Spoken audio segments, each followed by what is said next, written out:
ગુજરાતનું 80,000 કરોડ રૂપિયાનું બજેટ રાજ્ય સરકારનું અને રાજ્ય સરકારે દેવું કરીને લીધેલા 1,25,000 કરોડ રૂપિયાનું કરજ, આ બધા નાણાં છે.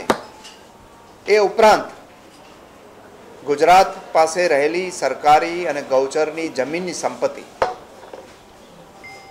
એ તમામ આમ જનતાના અને સામાન્ય લોકોના કલ્યાણ પાછળ વાપરવાને બદલે મોટા ઉદ્યોગ ગૃહો પાછળ વપરાઈ રહ્યા છે. અને જમીનની સંપત્તિ છે એ તો આ નરેન્દ્ર મોદીની સરકાર છે એ લૂંટ ચલાવી રહી છે આવા લોકો પાસે. માત્ર ગાંધીનગરમાં જ 20 લાખ ચોરસ મીટર જમીન, જે જમીનનો ભાવ 50,000 રૂપિયા મીટરનો છે, એ જમીન માત્ર 400 રૂપિયાથી માંડીને 1100 રૂપિયામાં મોટા બિલ્ડરોને આપી દેવામાં આવી છે. આ રીતે જિલ્લે જિલ્લે જમીનની સંપત્તિની લૂંટ ચાલી રહી છે. 9મી ઓગસ્ટ ક્રાંતિ દિન છે. એ ક્રાંતિ દિને આ પ્રત્યાઘાતી નીતિમાંથી ગુજરાતને બચાવવા માટે યુવક કોંગ્રેસને નેજા હેઠળ ગુજરાત યુવક કોંગ્રેસ ક્રાંતિ કૂચનું સાબરમતી આશ્રમ અમદાવાદથી શરૂ કરીને ગાંધીનગર સુધીનું આયોજન કરેલું છે. અને જે છેલ્લા 5 વર્ષમાં 1 લાખ કરોડ રૂપિયાના ભ્રષ્ટાચાર થયા છે એમની તપાસ લોકાયુક્ત મારફત થઈ શકે એટલા માટે લોકાયુક્તની નિમણૂક તાત્કાલિક કરવા માટે મુખ્યમંત્રીશ્રીને આવેદનપત્ર આપવાના છે. 9મી ઓગસ્ટ ઐતિહાસિક દિન નિમિત્તે સવારે 6:30 વાગે સાબરમતી આશ્રમથી મોટી સંખ્યામાં યુવાનો ગાંધીનગર તરફ પદયાત્રા કરવાના છે. 11 વાગે ગાંધીનગર પહોંચી ઇન્દ્રોડા ગામમાં ખેડૂત મહાસંમેલનનું આયોજન કરવામાં આવેલું છે. સમગ્ર ગુજરાત રાજ્યમાં ભારતીય જનતા પાર્ટીની સરકાર દ્વારા જે ઉદ્યોગ તરફી નીતિ અપનાવવામાં આવી છે અને ખેડૂત વિરોધી નીતિ અપનાવવામાં આવી છે અને 1 લાખ કરોડ કરતાં વધારેનો ભ્રષ્ટાચાર ખેડૂતો સાથે અન્યાય કરીને જે રાજ્ય સરકારે કર્યો છે તેની સામે આ કૂચ કરવામાં આવશે અને ગુજરાત રાજ્યના મુખ્યમંત્રીશ્રીને આવેદનપત્ર આપીને લોકાયુક્તની નિમણૂક કરવાની માંગણી યુથ કોંગ્રેસ દ્વારા કરવામાં આવશે. વાત તો પતી જવા જોઈએ. પ્રશ્ન હાઉસિંગ બોર્ડ કાગળ ઉપર જ બંધ થઈ ગયેલું છે. તમારી જાણ માટે હાઉસિંગ બોર્ડ જે છે સરકારે ઠરાવ કરીને બંધ કરી દીધું છે. જી, એ બધી ફોર્માલિટી વિધિ કરીને જવાના, પરવાનગી લઈને જવાના છે.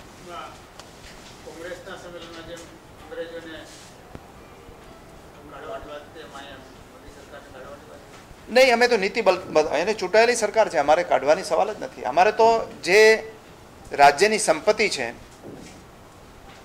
અને રાજ્યનું બજેટ છે એ માત્ર લોક કલ્યાણ માટે વાપરી શકાય, ઉદ્યોગપતિઓના વ્યક્તિગત કલ્યાણ માટે અને રાજકીય માણસોના વ્યક્તિગત કલ્યાણ માટે નહીં વાપરવું જોઈએ. સંસાધનો છે આપણા, એના ઉપયોગ એવી રીતે થવો જોઈએ. અને બીજું, જે ભ્રષ્ટાચાર થયો છે એમાં કોઈને અમે જે પહેલાંને અમે તો તપાસની માગણી કરીએ છીએ.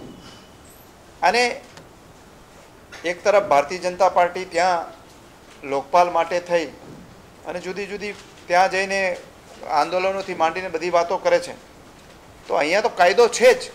કોંગ્રેસ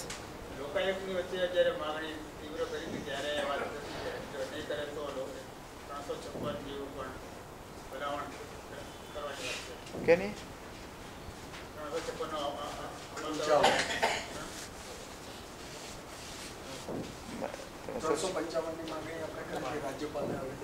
355 છે એ જુદી વાત છે. 355માં કોઈ સરકારને દૂર કરવાની વાત આવતી નથી. 355 તો એમણે એનડીએની સરકારે પણ 2002માં 8 મહિના સુધી 355 રહી હતી. એ તો જ્યારે બંધારણની કટોકટી ઊભી થાય કોઈ તો મોનિટરિંગ કરવા માટે 355 અધિકાર છે. પણ અમારી માગણી તો અત્યારે મુખ્યમંત્રી સામે છે. હા, અમે કોશિશ કરીએ છીએ એના માટે. મુખ્યમંત્રીશ્રીને વિનંતી કરવા જવાના છે.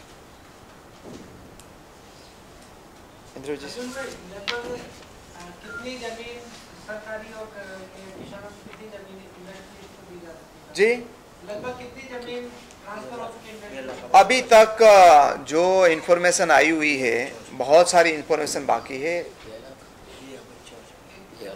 उसमें सिर्फ कच्छ में ही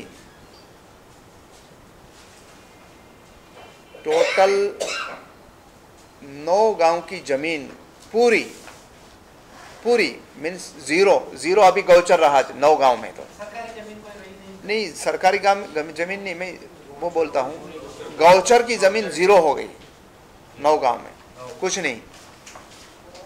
और अभी इंफॉर्मेशन वो छुपा रहे हैं, लेकिन अभी तक जो इंफॉर्मेशन हमारे पास है 44 करोड़ स्क्वायर मीटर जमीन अभी तक दे चुके हैं।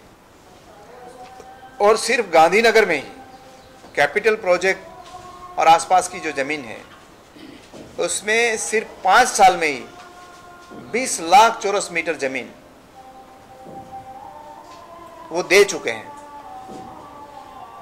5 साल में ही बात करता हूं, ज्यादा साल नहीं। उसके ये सरकार तो 17 साल से चल रही है, लेकिन मैं 5 साल का जो हिसाब लिया तो उनमें 20 लाख चौरस मीटर जमीन, और वो भी 400 रुपीज से लेकर 1100 रुपीज तक। जबकि गांधीनगर में आज वहां के आसपास का मार्केट रेट है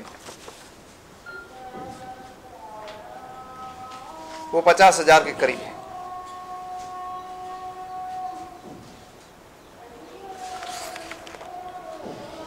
ये जमीन के बारे में तो बहुत सारी डिटेल आपको दे चुके हैं। अभी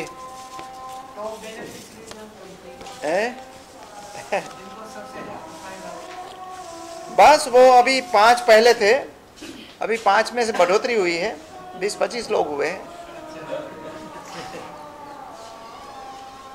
इंद्र विजय सिंह થોડી વાત કરશે। ખાસ કરીને ગાંધીનગર જિલ્લામાં ખેડૂત સંમેલન છે ત્યારે ગાંધીનગર જિલ્લામાં જે ખેડૂતોના વિવિધ પ્રશ્નો છે કે 1130 કરોડ રૂપિયાના બજાર ભાવવાળી કિંમતની જમીન રાજ્ય સરકારે માત્ર 17 કરોડમાં રાહેજા બિલ્ડર્સને સોંપી દીધી। બજાર કિંમત કરતાં 250 કરોડથી વધારે કિંમતની ખોટ ખાઈને ઘણી જમીનો ડીએલએફ બિલ્ડર્સને પણ સરકારે વેચી।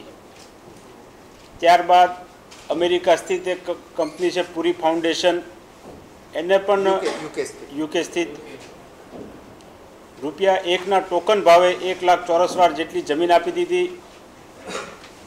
ત્યાં માત્ર પીએચડીનો કોર્સ ચાલે છે, તે પણ પીએચડી આપણે સૌ જાણીએ છીએ મુજબ કે રેગ્યુલર કોર્સ હોતો નથી, છતાં આટલી મોટી જમીન આપવાનું કોઈ કારણ નહોતું। એ સિવાય સત્યમ કોમ્પ્યુટર્સ, ટોરેન્ટ જેવી વિવિધ કંપનીઓને અબજો રૂપિયાની જમીન જે રાજ્ય સરકારે ઉદ્યોગપતિઓને આપી દીધી છે તેના વિરોધમાં આ તમામ ગામના ખેડૂતો પણ આ સંમેલનમાં જોડાવાના છે।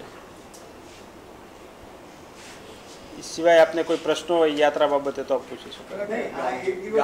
હા, એક જ દિવસનો કાર્યક્રમ સવારે 6:30 વાગે અહીંયાથી નીકળશે અને ત્યાં 11 વાગે ખેડૂત સભાનું આયોજન છે ગાંધીનગરમાં ઇન્દ્રોડા ખાતે।